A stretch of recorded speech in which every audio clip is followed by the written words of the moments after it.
हाय बच्चों, now coming to the exercise 10.3। 10.3 exercise जो है वो डॉट प्रोडक्ट के ऊपर बेस्ड है। डॉट प्रोडक्ट की प्रॉपर्टीज हमने देख ली है। उन प्रॉपर्टीज को यूज करके हमें इन क्वेश्चंस को सॉल्व करना है। तो देखते हैं इन क्वेश्चंस को हम कैसे सॉल्व कर सकते हैं एंड उनके क्या क्या आंसर्स आ सकते हैं। तो स्टार्ट करते हैं अपने क्वेश्चन नंबर 1 के साथ। क्वेश्चन नंबर 1 में हमें बोला है find the angle between two vectors a and b with magnitudes √3 and 2 and having a dot b is equal to √6। हमें सारी वैल्यूज दी हुई है, हमें बोला है एंगल निकालना है दो वेक्टर्स के बीच में, दैट इज cos थीटा। तो हमें ये पता है, क्वेश्चन नंबर 1 हम सॉल्व कर रहे हैं। हमें ये पता है कि वेक्टर a का जो मैग्नीट्यूड है it is equal to √3, question में गिवन है। वेक्टर b का जो मैग्नीट्यूड है विच इज इक्वल्स टू 2, ये भी हमें गिवन है। एक और चीज गिवन है that vector a dot vector b is equal to √6। ये तीनों चीज़ हमें पता है। अब हमें बाय डॉट प्रोडक्ट की जो प्रॉपर्टी है उससे हमें ये चीज़ पता है कि vector a dot vector b can be written as magnitude of vector a magnitude of vector b cos theta. सारी वैल्यूज को इसमें सब्स्टिट्यूट कर देते हैं। तो a डॉट b की जगह रख दीजिए √6, मैग्नीट्यूड a की जगह रख दीजिए √3 एंड मैग्नीट्यूड b की जगह रख देते हैं 2, cos theta as it is. √6 को अब हम बेटा लिख सकते हैं √3 इंटू √2। √3 को ऐसे रहने दीजिए, 2 को हम लिख सकते हैं √2 into √2 cos theta as it is. अब अगर हम यहाँ देखें तो यहाँ पे √3 will be cancel out by this √3 and this √2 will be cancel out by this √2। तो हमें मिलेगा 1 is equal to √2 cos theta. अब हम क्या करेंगे, √2 को 1 के नीचे भेज देते हैं, तो 1 by √2 will be equal to cos theta. अब आप ये बताइए कि cos के किस एंगल पे 1 बाय √2 आता है। यस, तो थीटा इज इक्वल टू हो जाएगा 45 डिग्री, और या तो हम इसको अगर रेडियन में कन्वर्ट करेंगे तो we will get pi by 4। So this is the solution for question number 1। अब सिमिलरली हम देखते हैं अपना क्वेश्चन नंबर 2। क्वेश्चन नंबर 2 में बोला है find the angle between the vectors. Again हमें एंगल निकालना है, मतलब cos थीटा की वैल्यू निकालनी है। दो वेक्टर्स दिए हुए हैं, तो लेट्स सी कौन कौन से दो वेक्टर्स दिए हुए हैं। फर्स्ट दिया है i cap minus 2j cap plus 3k cap. तो हमने यहाँ पे लिखा क्वेश्चन नंबर 2 का सोल्यूशन। हमें एक वेक्टर a ले लेते हैं जो दिया हुआ है i cap minus 2j cap plus 3k cap. ठीक है, देख लेते हैं सही लिखा है। तो yes, I cap minus 2j cap plus 3k cap, and जो सेकेंड वेक्टर दिया है that is 3i cap minus 2j cap. So it is equal to 3i cap minus 2j cap plus k cap. ये हमें बेटा vector b दिया हुआ है। हमें इन दोनों वेक्टर्स के बीच में एंगल निकालना है। तो अगर मैं एंगल की बात करूं तो मुझे ये पता है कि cos थीटा को हम क्या लिख सकते हैं, मतलब उसका अगर फॉर्मूला देखें तो it is equal to vector a dot vector b upon magnitude of a into magnitude of b। तो ओवरऑल मुझे ये तीनों चीज़ें फाइंड करनी है। सबसे पहले मैं फाइंड कर लेता हूँ magnitude of vector a। Magnitude हमें पता है कैसे निकाल सकता है, it is under root a square plus b square plus C square. So इसी के अकॉर्डिंगली हम मैग्नीट्यूड ऑफ वेक्टर a निकाल लेते हैं। That will be equal to under root 1 का स्क्वायर 1, 2 का स्क्वायर 4, 3 का square 9। We will get √14। This is our magnitude for vector a। अब हम मैग्नीट्यूड फॉर वेक्टर b निकालते हैं। तो magnitude for vector b will be equal to again same formula, that will be equal to 3 3 9 plus 2 का square 4 plus 1 का square 1। We will get here again √14। अब एक और चीज़ बची हुई है that is vector a dot vector b। तो हम a डॉट b भी निकाल लेते हैं। मैंने आपको बताया था कि vector a dot vector b कैसे निकालते हैं। फिर से एक बार देख लेते हैं कि किस तरीके से हम निकाल सकते हैं। मुझे i के कोफिशिएंट को i के कोफिशिएंट से मल्टीप्लाई करना है, दैट मीन्स 1 यहाँ पे कुछ नहीं है, मतलब 1, 1 3 ज़ा 3, यहाँ हमने लिखा 3। देन माइनस माइनस को मल्टीप्लाई करेंगे तो वी विल गेट प्लस, तो यहाँ हम लिख लेते हैं प्लस। नाउ 2 2 ज़ा we will get 4, so plus आ गया 4। देन अगेन साइन की बात करते हैं, plus plus will be equal to plus, तो नीचे आ जाएगा वापस प्लस। एंड k का कोफिशिएंट 1 है, 3 1 ज़ा 3, so we will get 3 plus 3 6, 6 plus 4 10। तो ए डॉट बी की वैल्यू कितनी आ गई बेटा हमारे पास में 10। अब हम इन तीनों वैल्यूज़ को कॉस थीटा के फॉर्मूले में पुट कर देते हैं।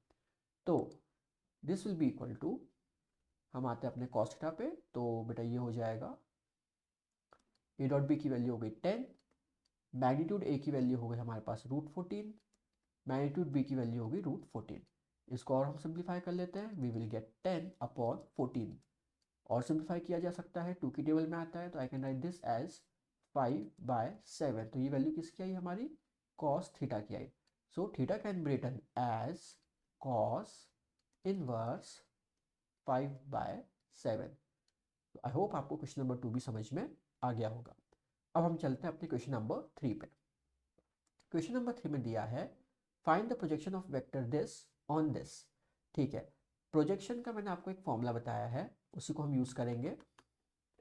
प्रोजेक्शन में हमसे कहा गया है, now we are solving question number 3। Formula था that projection for vector A on vector B will be equals to A dot B upon magnitude B. तो यहाँ पे बोला गया है प्रोजेक्शन ऑफ, तो हम लोग लेट सपोज वेक्टर ए हम ले लेते हैं आई minus J cap,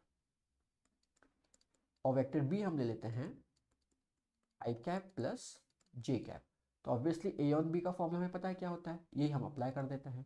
that means I cap minus J cap dot I cap plus J cap upon magnitude of B, मतलब under root of 1 square plus 1 square. Now dot product solve कैसे होगा, आई को आई से multiply, जे को J से multiply. So we will get 1 1 जा 1 minus 1 1 जा 1 upon √2, this will give you 0। तो projection of A dot B gives you 0। ठीक है, projection of A on B gives you 0। Now coming to the next question, question number 4। Find the projection of this vector on the another vector. Again जो पहला वाला vector है उसको हम क्या suppose कर लेंगे, ए। तो जो फर्स्ट वेक्टर हमें दिया हुआ है ये मेरा वेक्टर ए हो गया, और ये जो सेकंड वेक्टर है जिस पर हमें प्रोजेक्ट करना है that will be your vector B. तो ए ऑन बी फिर से लगाएंगे, सेम फॉर्मूला। तो लेट्स सी, तो हमें वेक्टर ए दिया हुआ है, वापस हम अपने प्लेस पे आते हैं और लिखते हैं क्वेश्चन नंबर 4 का सोल्यूशन। सो क्वेश्चन नंबर 4 हमने लिखा और हमें वेक्टर ए दिया हुआ है आई कैप प्लस 3j कैप। तो हम क्वेश्चन लिख रहे हैं I cap plus 3j cap plus 7k cap. Now next our vector b is equal to 7i cap minus j cap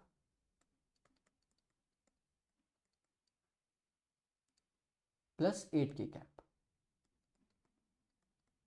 Now again what we have to find, magnitude of vector A, that will be equal to under root coefficients का square का addition, that means 1 का square 1, 3 का square 9, 7 का square 49. This will be equal to root 49 plus 10 gives you root of 59. Magnitude of B निकालते हैं, that will be equal to under root 7 का square 49, 1 का square 1, 8 का square 64.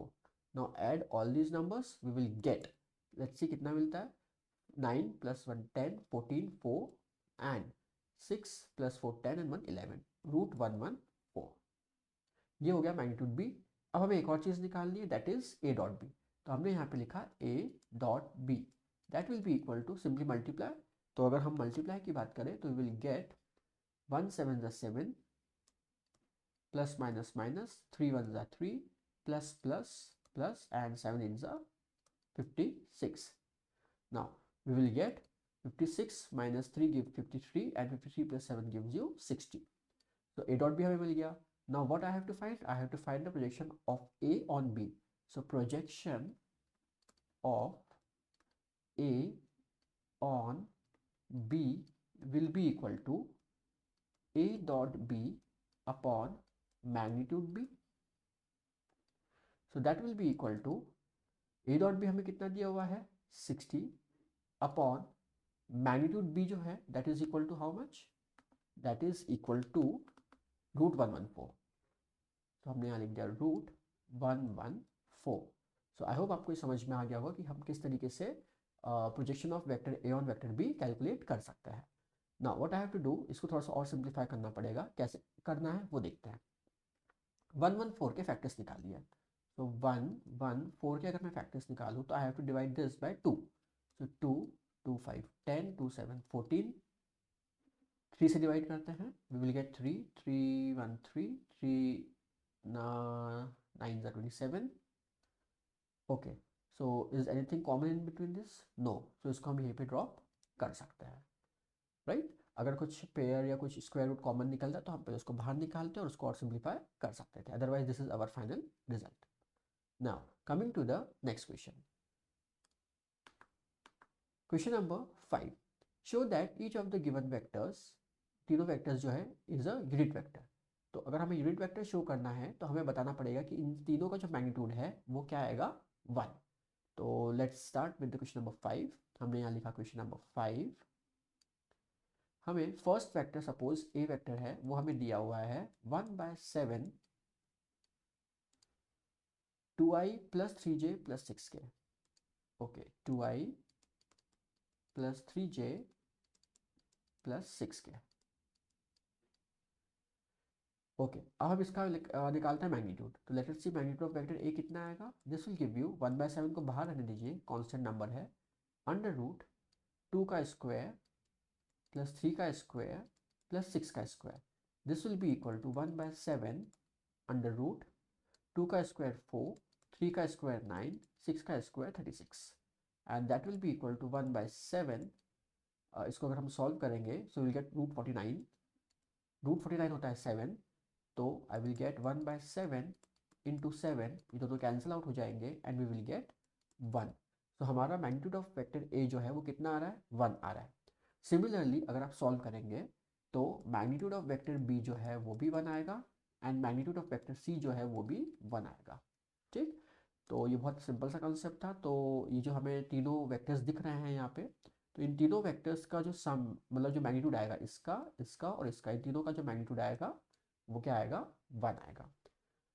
एक और चीज़ उसमें बोली है, show that they are mutually perpendicular to each other. Yes, इसको हमें प्रूव करना पड़ेगा। तो कैसे प्रूव करेंगे वो देखते हैं। तो इसके लिए आपको क्या करना पड़ेगा, vector A dot vector B निकालना है। ठीक है, लेट अस सी कि मैं पहले vector A dot vector B कैसे निकाल रहा हूँ। तो पहला जो वेक्टर ए दिया है वो दिया है 1/7 into 2i + 3j + 6k dot 1/7, और जो सेकेंड वेक्टर दिया है that is equal to 3i - 6j + 2k। I can write here as 3i - 6j + 2k। अब इनको डॉट प्रोडक्ट करना है तो बेटा कॉन्स्टेंट नंबर्स जो है 1/7 को मल्टीप्लाई कर लेते थे, वी विल गेट 1/49। और डॉट प्रोडक्ट में आई को आई से मल्टीप्लाई, जे को जे से और के को के से मल्टीप्लाई करना है। That means 2 into 3, 2 3 6, plus minus minus 3 6 18, plus plus plus 6 2 12, we will get 1/49 into, इसको सॉल्व करेंगे so we will get 0 which is equal to 0। तो इसका मतलब ये हुआ कि मुझे अगर तीनों वेक्टर अगर म्यूचुअली परपेंडिकुलर है, अगर ये चीज़ प्रूफ करनी है, that means vector A dot vector B की वैल्यू क्या आनी चाहिए, 0, जो आ चुकी है यहाँ पे। ठीक है, सिमिलरली आपके पास में vector B dot vector C आप सॉल्व करेंगे that will be equal to 0, and vector C dot vector A जो आप सॉल्व करेंगे that will be equal to 0। ये आप कर सकते हैं, बहुत सिंपल सा कॉन्सेप्ट है क्योंकि हमने एक्सरसाइज 1 एंड 2 इसके ऊपर बेस्ड कर चुकी है। ठीक, नेक्स्ट आते हैं क्वेश्चन नंबर 6 पे। क्वेश्चन नंबर 6 में दिया है, find magnitude of vector A and magnitude of vector B if. ठीक है, हमें दिया है vector A plus vector B dot vector A minus vector B. So coming to the question number 6, given दिया है हमें vector A plus vector B dot vector A minus vector B is equal to 8। Okay, and एक और चीज़ हमें दी हुई है that magnitude of vector A is equal to 8 times of B. That means vector A का जो magnitude है वो 8 times vector B के मैग्नीट्यूड के है।